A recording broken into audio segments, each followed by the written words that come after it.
അസ്സലാമു അലൈക്കും വറഹ്മത്തുള്ളാഹി വബറകാതുഹു. പ്രിയപ്പെട്ട സഹോദരന്മാരെ, കേട്ടുകേൾവിയില്ലാത്ത ഒരു നിക്കാഹ് നടക്കുന്നതായിട്ട് കാണാനിടയായി.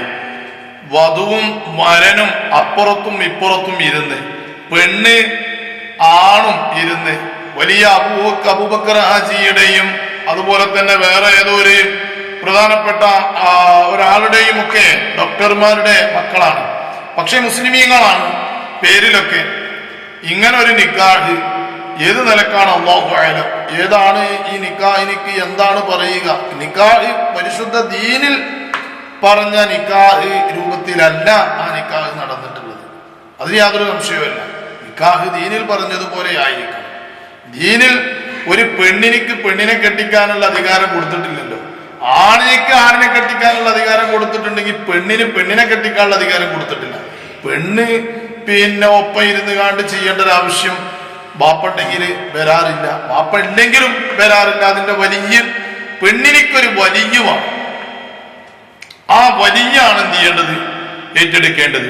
ആ വലിയനിക്ക് കഴിയൂല എങ്കിൽ, ആ വലിയ ഇല്ല എങ്കിൽ ആ വലിയ കാളി, പിന്നെ വലിയ ആരായിരിക്കും? അത് കാളിയായിരിക്കും. അതുപോലെ തന്നെ പെണ്ണ് ഒരാൾ നിക്കാഹ് ചെയ്തു കൊടുക്കാൻ കുടുംബത്തിൽ താല്പര്യപ്പെടുന്നില്ലെങ്കിൽ, അല്ലെങ്കിൽ ഉള്ള ആളുകൾക്ക് താല്പര്യപ്പെടുന്നില്ലെങ്കിൽ പെണ്ണിനിക്ക് ആവശ്യപ്പെടാം. ആരോട്? കാദിയോട് പോയിട്ട് ആവശ്യപ്പെടാം. അപ്പൊ കാദിക്ക് അതിന് തീരുമാനം എടുക്കാനൊക്കെ ഉള്ള അധികാരങ്ങളൊക്കെ ഉണ്ട്. ആ സമയത്ത് ഏതോ ഒരു ചങ്ങായി വന്ന് മുന്നിലിരുന്ന് അനക്ക് താല്പര്യമല്ലേ ഓളെ കൊണ്ട്, അനക്കും താല്പര്യമല്ലേ ഓനെ കൊണ്ട് എന്നും ചോദിച്ചിട്ട് എന്നിട്ട് ഒരു ഫാത്തിഹ ഓതി ഖുർആനെ കളിയാക്കുന്ന രൂപങ്ങൾ വരെ അവിടെ കാണാൻ സാധിച്ചു.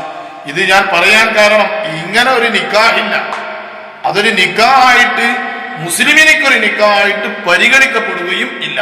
മുസ്ലിമീങ്ങൾക്ക് അതൊരു നിക്കാഹായിട്ട് പരിഗണിക്കപ്പെടുകയും ഇല്ല. നിങ്ങളൊന്ന് കണ്ടു നോക്കൂ. അത് ഞാൻ ഇതിന്റെ ബാക്കിൽ കൊടുക്കുന്നു. ഇൻഷാ അല്ലാഹ് അതൊന്ന് കണ്ടു നോക്കൂ. ഞാൻ ഭൂതയുടെ ഉപ്പ അവസാനം നിഹാലിന്റെ സുഹൃത്ത് നിക്കാഹി കർമ്മത്തിലേക്ക് കടക്കുകയാണ്.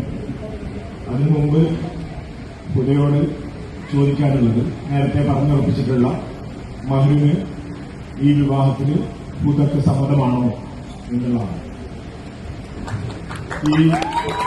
ഈ വിവാഹത്തോട് ഹുദയെ കൂടെ ജീവിക്കാൻ, ഒരുമിച്ച് ജീവിക്കാൻ നിങ്ങൾ തയ്യാറാണോ എന്നുള്ളതുമാണ്. أعوذ بالله من الشيطان الرجيم بسم الله الرحمن الرحيم أقوم بالزواج وبالتنكيح بين هدى بنت رزين عائشة وأوصاف أحسن ونهال بن فيروز باقوتي وميمونة بمهر مقوم وقالة عنهما بارك الله لكما وبارك عليكما وجمع بينكما في خير بارك الله لكما وبارك عليكما وجمع بينكما في خير بارك الله لكما وبارك عليكما وجمع بينكما في خير ربنا هب لنا من ازواجنا وذرياتنا قرة اعين واجعلنا للمتقين اماما ربنا هب لنا من ازواجنا وذرياتنا قرة اعين واجعلنا للمتقين اماما اللهم بارك في كل امورنا خاصة في امرنا هذا വബറകത്തുൻ താമ്മ യാ ദൽ ജലാലി വൽ ഇക്റാം.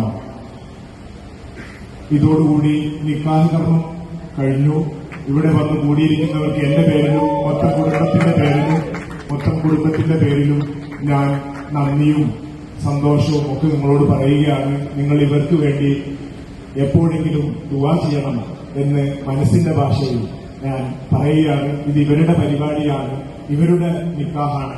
നിങ്ങളുടെ ദുആ അവർക്ക് എന്നും ആവശ്യമുണ്ട് എന്ന് പറഞ്ഞുകൊണ്ട് നിർത്തുന്നു. അസ്സലാമു അലൈക്കും വറഹ്മത്തുള്ളാഹി. ഈ രൂപത്തിൽ ഒരിക്കലും നിക്കാഹ് ആയിട്ട് പരിഗണിക്കപ്പെടുകയില്ല. എന്റെ പ്രിയപ്പെട്ട മുഅ്മിനീങ്ങളെ, നിക്കാഹിനെ കളിയാക്കരുത്, നമ്മുടെ ദീനിനെ കളിയാക്കരുത്. നമ്മൾക്കൊക്കെ നമ്മള് പേര് അബൂബക്കർ, ഉമർ, ഉസ്മാൻ, അലി, ത്വൽഹ ഇതുപോലത്തെ സ്വഹാബാക്കളുടെ പേര് കൊണ്ട് പേരണിഞ്ഞ ചെറുപ്പക്കാരായിട്ട് മാറി, ഇസ്ലാമിന്റെ വാക്താക്കളായി മാറി. പിന്നെ നമ്മൾ ഇസ്ലാമിനെ പരിഹസിക്കാൻ വേണ്ടി കൊണ്ട് നിൽക്കരുത്. ഒന്നിരിക്കലും നമുക്ക് ബുദ്ധിമുട്ടാണെങ്കിൽ പോയി നമ്മൾ വേറെ ഇതിലേക്ക് പോവുക. അതല്ലാതെ ഇസ്ലാമിൽ നിന്നുകൊണ്ട് ഇങ്ങനൊക്കെ പറ്റുമെന്ന് പറഞ്ഞ് മറ്റുള്ള ആളുകൾക്ക് തെറ്റിദ്ധരിപ്പിക്കുന്ന രൂപം ഉണ്ടാക്കരുത്. നിങ്ങൾ തെറ്റിദ്ധരിപ്പിച്ചിട്ട് കാര്യമില്ല. കാരണം യഥാർത്ഥ അഖിലുസുന്നത്തി വൽ ജമാഅത്തിന്റെ യഥാർത്ഥ ആളുകൾ ഒരിക്കലും നിങ്ങൾ ഈ ചെയ്തത് ശരിയാണെന്ന് പറഞ്ഞിട്ടോ അതല്ലെങ്കിൽ നിങ്ങൾ ചെയ്തതിനോട് ഇത്തിബാഴ് ചെയ്യാനോ ജനങ്ങൾ ഒരിക്കലും കിട്ടുകയില്ല എന്നുള്ള കാര്യം ഉറപ്പാണ്. ഒരിക്കലും അത് ശരിയല്ല, തെറ്റാണ്, അതൊരിക്കലും ശരിയാണ് എന്ന് ഇസ്ലാമിന്റെ കാഴ്ചപ്പാടിൽ പറയാൻ പറ്റൂല. അവരുടെ കാഴ്ചപ്പാടിൽ എന്തോ അല്ലാഹു അഅലം, അത് നമുക്ക് അതിനെ സംബന്ധിച്ച് പറയാൻ സാധിക്കുകയുള്ളൂ. അല്ലാഹു സുബ്ഹാനഹു വ തആല നമ്മൾ ജീവിക്കുമ്പോ, മുസ്ലിമായി ജീവിക്കുമ്പോ ഇസ്ലാമിൽ എന്തൊക്കെയാണോ പറഞ്ഞത് ആ രൂപത്തിൽ കൈകാര്യം ചെയ്ത് ജീവിക്കാനുള്ള തൗഫീഖ് അല്ലാഹു നമുക്ക് നൽകി അനുഗ്രഹിക്കുമാറാകട്ടെ. ആമീൻ. അസ്സലാമു അലൈക്കും വറഹ്മത്തുള്ളാഹി വബറകാതുഹു.